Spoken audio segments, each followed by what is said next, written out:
ഗാസയിലെ വെടിനിർത്തലിൽ അനിശ്ചിതത്വങ്ങൾ നിലനിൽക്കുന്നതിനിടെ സമാധാന പദ്ധതി ആവിഷ്കരിച്ച അമേരിക്കൻ പ്രസിഡന്റ് ഡൊണാൾഡ് ട്രംപിന്റെ ഗാസ സമാധാന പദ്ധതിക്ക് ഐക്യരാഷ്ട്രസഭയും അംഗീകാരം നൽകിയിരിക്കുകയാണ്. ട്രംപിന്റെ സമാധാന പദ്ധതിക്ക് നിയമസാധുത നൽകുന്ന പ്രമേയമാണ് ഐക്യരാഷ്ട്രസഭയുടെ സുരക്ഷാ സമിതി അംഗീകരിച്ചത്. 18 അംഗ സുരക്ഷാ സമിതിയിലെ 13 അംഗരാജ്യങ്ങളും പ്രമേയത്തെ അനുകൂലിച്ച് വോട്ട് ചെയ്തു. റഷ്യയും ചൈനയുമാണ് വോട്ടെടുപ്പിൽ നിന്ന് വിട്ടുനിന്നത്. എന്നിരുന്നാൽ പോലും അവർ പ്രമേയത്തെ എതിർക്കുകയോ വീറ്റോ അധികാരം പ്രയോഗിക്കുകയോ ചെയ്തില്ല എന്ന പ്രത്യേകതയുമുണ്ട്.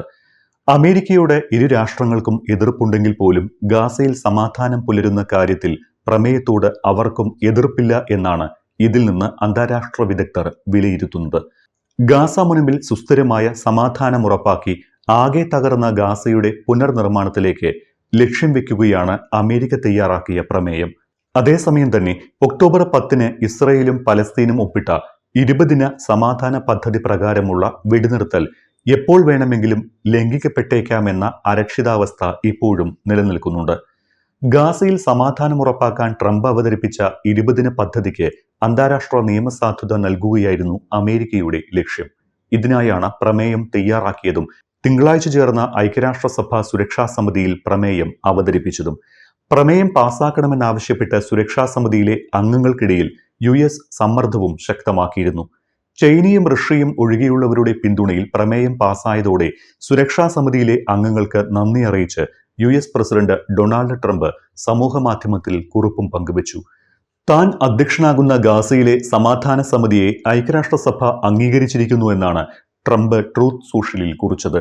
തന്റെ ആശയം അംഗീകരിച്ച ലോകത്തെ അഭിനന്ദിക്കുന്നതായും ട്രംപ് വ്യക്തമാക്കി.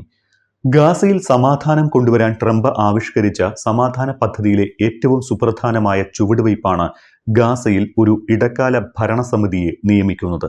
സമാധാന സമിതി അഥവാ ബോർഡ് ഓഫ് പീസ് എന്ന് പേരിട്ട ഈ ഇടക്കാല ഭരണസമിതിക്കായിരിക്കും ഭാവിയിൽ ഒരു നിശ്ചിത കാലം വരെ പലസ്തീൻ നിയന്ത്രിക്കുക എന്ന് ട്രംപ് വ്യക്തമാക്കിയിട്ടുണ്ട്. ട്രംപിന്റെ അധ്യക്ഷതയിലായിരിക്കും സമാധാന സമിതി രൂപീകരിക്കുക എങ്കിലും സമിതിയുടെ തലവനായി മുൻ ബ്രിട്ടീഷ് പ്രധാനമന്ത്രി ടോണി ബ്ലെയറിന്റെ പേരാണ് ട്രംപ് നിർദ്ദേശിച്ചിട്ടുള്ളത്. ബോർഡിലെ അംഗങ്ങളെക്കുറിച്ചൊന്നും പ്രമേയത്തിൽ പറഞ്ഞിരുന്നില്ല. ഇക്കാര്യങ്ങളിലെല്ലാം തീരുമാനവും പ്രഖ്യാപനവും വരും ദിവസങ്ങളിലോ ആഴ്ചകളിലോ ഉണ്ടാകും. എന്തായാലും ഗാസ മുനമ്പിലെ സമാധാനത്തിന്റെ കാര്യത്തിൽ അമേരിക്കയുടേത് ശക്തവും ന്യായവുമായ ഇടപെടലാണ് എന്നാണ് അന്താരാഷ്ട്ര സമൂഹത്തിലാകെ ഒരു വിലയിരുത്തൽ ഉള്ളത്. സമാധാന സമിതിക്ക് പുറമെ ഗാസയിൽ ഒരു അന്താരാഷ്ട്ര സ്ഥിരീകരണ സേനയ്ക്കും രൂപം നൽകുന്ന കാര്യം സമാധാന പദ്ധതിയിൽ ട്രംപ് വിശദീകരിച്ചിരുന്നു. ലോകരാഷ്ട്രങ്ങളിൽ നിന്നെല്ലാമുള്ള സൈന്യങ്ങൾക്ക് അന്താരാഷ്ട്ര സ്ഥിരീകരണ സേനയിൽ അംഗങ്ങളാകാൻ അവസരമുണ്ടാകും. ഇതിന് ഇന്നലത്തെ പ്രമേയം അനുവാദവും അംഗീകാരവും നൽകിയിട്ടുണ്ട്. പ്രമേയത്തിന് ഐക്യരാഷ്ട്രസഭ അംഗീകാരം നൽകിയതിനാൽ അന്താരാഷ്ട്ര തലത്തിൽ ഈ പ്രമേയത്തിനും ട്രംപിന്റെ സമാധാന പദ്ധതികൾക്കും അംഗീകാരം ലഭിച്ചിരിക്കുകയാണ്. അതുകൊണ്ട് തന്നെ സുരക്ഷാ സമിതിക്ക് പുറത്ത് മറ്റു രാഷ്ട്രങ്ങൾക്കും ഈ ഇന്റർനാഷണൽ സ്റ്റെബിലിറ്റി ഫോഴ്സിൽ അംഗങ്ങളാകാൻ താൽപ്പര്യമുണ്ട് എങ്കിൽ അതിന് അനുവാദമുണ്ടായിരിക്കും. പ്രമേയത്തിന് ഇപ്പോൾ UN പിന്തുണ ഉള്ളതിനാൽ ISF-ൽ പങ്കെടുക്കാൻ താൽപ്പര്യമുള്ള രാജ്യങ്ങൾക്ക് അധികാരം നൽകാൻ ഇത് സഹായിക്കുമെന്ന് നയതന്ത്ര വൃത്തങ്ങൾ പറയുന്നു. അതേസമയം പ്രമേയത്തിന്റെ നടത്തിപ്പിനെ കുറിച്ച് ഒട്ടേറെ ചോദ്യങ്ങൾ അവശേഷിക്കുന്നുണ്ട്. കാര്യങ്ങൾ നടപ്പാക്കേണ്ട ക്രമത്തെക്കുറിച്ചോ മറ്റ് വിശദാംശങ്ങളെക്കുറിച്ചോ കരട് പ്രമേയത്തിൽ വ്യക്തത ഇല്ല എന്ന വിമർശനം ഉയർന്നിട്ടുണ്ട്. അതോടൊപ്പം അന്താരാഷ്ട്ര സേന എന്ന നിർദ്ദേശത്തിലും സമാധാന സമിതിയുടെ തലവനായി ടോണി ബ്ലെയർ എത്തുന്നതിലും പലസ്തീൻ വിമോചന സംഘടനയായ ഹമാസ് നേരത്തെ എതിർപ്പറിയിച്ചിരുന്നു. അന്താരാഷ്ട്ര സ്ഥിരീകരണ സേനയിൽ മറ്റു രാഷ്ട്രങ്ങളുടെ സേന കടന്നുവരുന്നത് ഹമാസിനെ ഇല്ലായ്മ ചെയ്യാനാണ് എന്ന ആക്ഷേപവും ഹമാസ് നേതൃത്വം ഉന്നയിച്ചിരുന്നു. ഹമാസിന്റെ നിരായുധീകരണം തന്നെയാണ് ഗാസ സമാധാന പദ്ധതിയിലെ പ്രധാന ലക്ഷ്യവും. അതുകൊണ്ടൊക്കെ തന്നെ സമാധാന സമിതി, അന്താരാഷ്ട്ര സേന എന്നീ വിഷയങ്ങളിൽ എതിർപ്പുകളോടെ തന്നെയാണ് ഹമാസ് കരാർ ഒപ്പിട്ടിട്ടുള്ളതും. കരാർ നിലവിൽ വന്ന് 1 മാസവും 10 ദിവസവും പിന്നിട്ടിരിക്കുന്നു. ഇക്കാലത്തിനിടെ പലകുറി കരാർ ലംഘിച്ച് ഇസ്രായേൽ പലസ്തീനിൽ ആക്രമണം നടത്തി. 1 മാസത്തിനിടെ 250-ലധികം സാധാരണ പലസ്തീനികളാണ് ഗാസയിൽ കൊല്ലപ്പെട്ടത്. ഇതുകൊണ്ടൊക്കെ തന്നെ വെടിനിർത്തൽ കരാറിന്റെ ഭാവിയിൽ അനിശ്ചിതത്വവുമുണ്ട്. കരാറിൽ പറഞ്ഞത് പ്രകാരം ഹമാസ് ഇസ്രയേലി ബന്ധുക്കളുടെ മൃതദേഹാവശിഷ്ടങ്ങൾ വിട്ടു നൽകുന്നില്ല എന്നും ഇത് കരാർ ലംഘനമാണ് എന്നും ചൂണ്ടിക്കാട്ടിയാണ് ഇസ്രായേൽ ഇപ്പോഴും ബോംബാക്രമണങ്ങളും വ്യോമാക്രമണങ്ങളും തുടരുന്നത്.